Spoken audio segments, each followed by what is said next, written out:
안녕하세요. 천안 알코올 아저씨예요.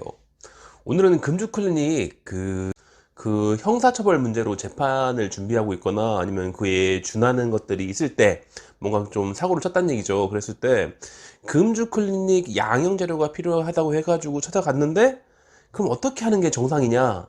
물론 이제 뭐 민간 뭐 사설 상담소 이런 데 말고 거기 민식이 만복이 앉아가지고서 뭐 상담해주고서 뭐 찌찌 해주고 뭐 이런 거 하는 데니까. 그러니까 그런 데 말고 정식으로 할 수 있는 것들은 의사, 정신과 의사, 한의사 이렇게가 있죠. 그래서 거기에서 어떻게 하느냐, 정식으로 금주 클리닉을 하는 곳들은 어떻게 하냐, 그걸 조금 알고 가시라고. 그래서 오늘은 그 얘기를 해볼까 해요.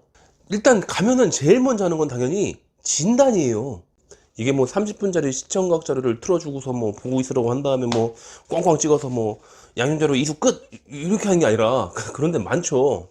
어차피 나중에 내봤자 재판에서 전부 다 빼고 쓸 거니까 그것들은 그냥 뭐 돈이 남으니까 뭐 하시려면 하시고. 근데 정식으로 치료를 할 때에는 당연히 갔을 때는 진단부터 해요. 진단은 이 사람이 정신병자냐 아니냐예요. 알코올 의존증이라고 하는, 요즘은 이제 중독증이란 말을 안 써요.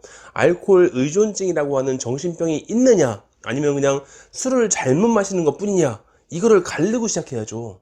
그래서 만약에 이 사람이 정신병이다 라고 판단을 한다면은, 물론 이제 이렇게 할 때는 그 근거를 남겨야 돼요. 어째서 정신병이라고 판단을 해가지고 정신병 진단을 내린 건지 그걸 쓰겠죠. 그래서 정신병 진단을 내린 다음에는 일반적으로 하는 치료가 있어요. 양방은 해독, 한방도 해독을 해요. 그러니까 해독 뭐 이상하죠. 그러니까 정신병이면 해독부터. 그러니까 밥 대신에 술 마시고 있고, 술 안 마시면 손을 덜덜 떨고 있다가 술 한 잔 들어가면은 그 다음부터 편해지면서 그 다음부터 말도 제대로 하고 있고, 이런 사람들, 이 양반들이 정신병을 가가지고서 진단을 받은 다음에는 제일 먼저 하는 게 해독이에요. 특히 알코올 의존증 전문병원 같은 경우에는 입원이지 무조건. 그래서 입원한 다음에 하는 게 해독. 이렇게 치료를 시작해서 입원을 하면은 바로 재워요. 링겔 꼽은 다음에 거기다가 프로포폴 같은 수면제를 계속 넣거든. 그래서 열흘에서 2주 정도를 계속 재워요. 그냥 아무것도 못하게. 술 못 마시지 당연히, 잠자고 있는데. 그러니까 수면제를 꼽고서 그냥 계속 재워요. 그리고서 밥 대신 술을 마신 사람들이기 때문에 거기에다가 뭐 알부민도 넣고 포도당도 넣고 각종 이것저것 뭐 넣는다고 다 같이. 그러니까 영양제를 꼽는 거예요. 당연히 포도당, 아미노산 이런 걸 꼽고 있는데, 그걸 비타민 이런 걸 꼽고 있는데 그걸 해독이라고 하진 않죠. 원래는 해독이 아닌데 그냥 관습적으로 해독이라고 부르는 것 뿐이에요. 한방도 그렇지. 한방은 이제 옛날부터 전통적으로는 뭐 금액당 같은 거를 썼었는데, 그 나중에 이제 고린원이라는 게 개발이 된 다음에 한 70년 정도밖에 안 됐을걸? 그러니까 그 다음부터는 그걸 많이 써요. 알코올 의존증에 대한 금단 증상 중에서 수전증에 대한 특효약으로 알려져 있으니까, 거기 자체 조사이긴 하지만 자체 연구 결과가 그렇긴 해요. 그런데 경험상으로도 알코올에 쪄들어가지고서 뇌를 상해가지고 이렇게 떨고 있는 사람들, 그 사람들한테 잘 들어요. 물론 이제 술을 끊게 해주는 건 아닌데 금단 증상을 감소시켜 줄 수 있으니까 이럴 때 잘 써요. 물론 이제 해독은 아니지 사실은. 아니 그냥 관습적으로 부르는 것 뿐이에요. 사실 알코올 중독은 독이라는 글자가 있기 때문에 마치 독과 관련이 있어 보이지만, 그리고 또 알코올도 독이라면 독인 것 같으니까 대충 아구리가 맞는 것 같지만 사실은 안 맞아요. 그게 알코올 의존증은 이게 독이랑 전혀 관계없이 순수하게 정신적인 의존이기 때문에 독이라는 말을 써서는 안 되거든. 어차피 알코올은 이틀만 지나면 싹 다 분해가 돼요. 그렇기 때문에 독이라는 말을 써서는 안 되고, 정말로 중요한 중독증하고 용어가 헷갈릴 수 있기 때문에, 그렇기 때문에 중독증이란 말을 이제는 잘 안 써요. 야매는 쓰지. 지금도 전국에 있는 야매들이 약 팔아먹을 때 뭐 무슨 뭐 약초를 팔아먹고 무슨 버섯을 팔아먹고 이럴 때 뭐 해독을 해가지고서 뭐 술을 끊게 만든다니 뭐 이딴 소리를 하고 있지만, 그런 소리를 의료인이 할 수 없기 때문에. 그리고 착오를 방지하기 위해서 이제는 알코올 중독증이라는 단어를 잘 쓰지 않아요. 그냥 알코올 의존증 혹은 남용, 오용 이런 식으로 쓰는 거지. 그래서 원칙은 안 쓰기로 했지만, 그러니까 공식적이라기보다는 의료계 내에서 이런 폐단이 있으니까 자꾸 이게 무슨 해독을 하면은 중독이 없어져 가지고 술을 끊을 수 있게끔 그렇게 약장수들한테 속는 사람들이 많아 가지고, 그런 폐단이 있기 때문에 그런 말을 이제는 쓰지 말자라는 의미에서 이제는 알코올 의존증이라는 단어를 쓰기로 했고. 그렇지만 관습적인 게 무슨 관례 같은 게 있기 때문에 옛날부터 써오던 말이니까, 그러니까 그냥 쓰는 거예요. 그냥 해독 이렇게. 원래는 해독이 아니지. 아니 무슨 비타민이 해독이야. 그리고 무슨 고리나니 무슨 해독이야. 아니 해독이라고 쳐. 비타민도 해독이 될 수 있지. 근데 그걸로 술이 끊어지는 건 아니잖아요. 그렇기 때문에 그런 것들을 가지고 술을 끊겠다는 말은 말도 안 되는 거기 때문에, 그래서 그런 것들 용어를 잘 안 쓰려고는 하지만 일반인들이 잘 알고 있는 단어이기 때문에 그냥 그 사람들 알아들으라는 뜻에서 해독한다라는 말을 쓰는 것 뿐이에요. 실제로는 해독이 아니에요. 어쨌건 해독한다라는 말을 쓴다는 얘기는 즉 알코올 중독 정신병이라는 진단이 나왔다는 얘기예요. 그러니까 정신병으로 진단하고 그에 대해서 치료를 했다 뭐 이런 뜻이 되는 거예요.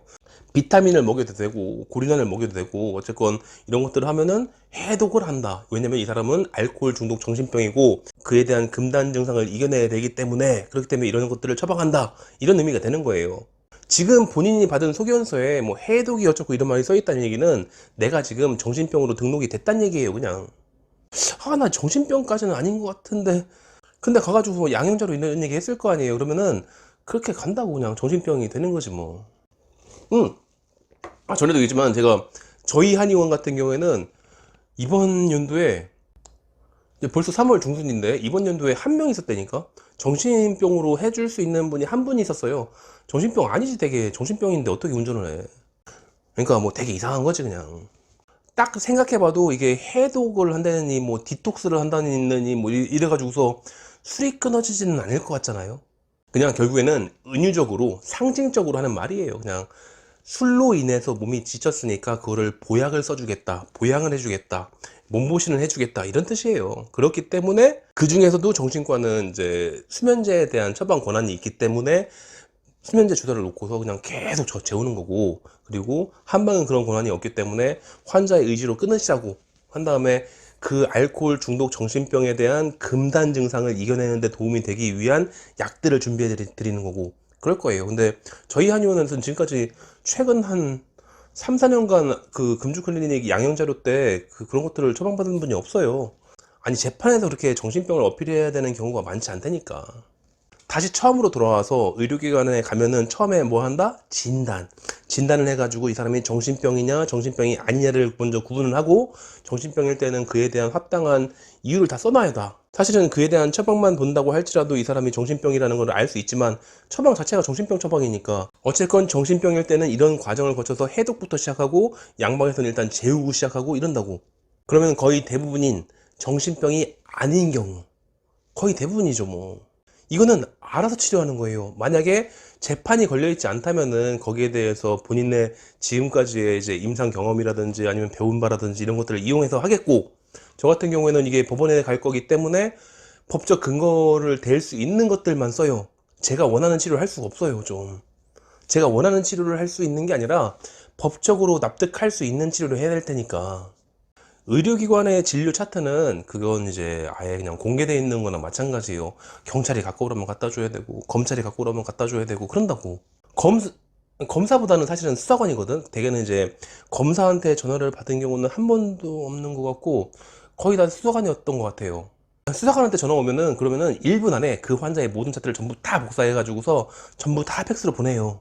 아니 갖고 오라고 할 수도 있으니까 다 준비를 해놔야지. 언제든지 갖고 오라고 할 수 있으니까 어디다 대고서 뭐 환자의 뭐 그 개인 정보 보호를 위해서 뭐 영장을 주시지 않으면 드릴 수 없... 그걸 원해 정말? 그런 얘기를 한다는 자체가 조금 뭔가 숨기고 싶은 게 있다는 뜻이잖아요. 걷다 대고서 뭐 가문에 비전을 했다느니 뭐 나만의 그 비방이 있다느니 이런 식으로 쓸 수는 없으니까. 그러니까 어쩔 수 없이 제가 별로 좋아하지 않는 치료법이라고 할지라도 그래도 납득할 수 있는, 이제 인정을 받을 수 있는 치료법을 고를 수밖에 없는 거죠. 아니 나는 이 사람이 홍삼을 먹으면은 술이 끊어질 수 있을 것 같아. 그건 의료인의 판단이기 때문에 전체적인 과정에서는 인정을 해요. 물론 법적으로는 말도 안 되는 거지. 물론 의료인은 빠져나갈 구멍이 있어요. 의사니까요. 어떻게 알 수 있는지 의학적 사실에 근거해 설명해 주시겠습니까?